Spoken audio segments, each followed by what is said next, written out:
Hello, നമുക്കിത് കൊടുക്കണമെന്നില്ല കേട്ടാ. അപ്പം നിങ്ങളെ കല്യാണം നോക്കുന്നുണ്ട്, അതുകൊണ്ടാണ്. നീ വന്നാ നീ വാ.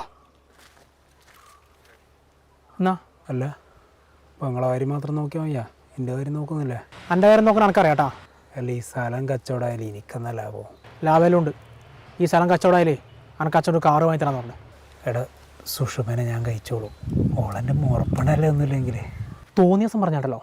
അല്ലടാ, എന്നാൽ പിന്നെ എനിക്ക് ഈ വണ്ടി എടുക്കാലോ. ഞാൻ ഇതുപോലത്തെ വേറെ ഒന്ന് വാങ്ങിക്കോളൂ. അളിയല്ലേ നീ എൻ്റെ? അത് അങ്ങനെ പെട്ടെന്ന് പറയാൻ പറ്റില്ല, എനിക്കൊന്ന് ആലോചിക്കണം. വേണ്ട, നല്ലോണം ആലോചിച്ച് 1-2 ദിവസം കഴിഞ്ഞിട്ട് പറഞ്ഞാൽ മതി.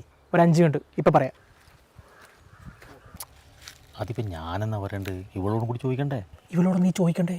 അച്ഛൻ ഓൻ്റെ ഇഷ്ടം പോലെ പൈസ ഉണ്ട്, പോരാത്തിന് പുതിയ കാറോ, പിന്നെ അതിൽ കൂടുതൽ പിന്നെ ആലോചിക്കണ്ടേ? പണ്ട് ഇവളെന്നല്ലേനാ ഓൻ ഇഷ്ടമല്ല എന്ന് പറഞ്ഞിനി. എനിക്കിപ്പോൾ ഇഷ്ടാച്ചാ.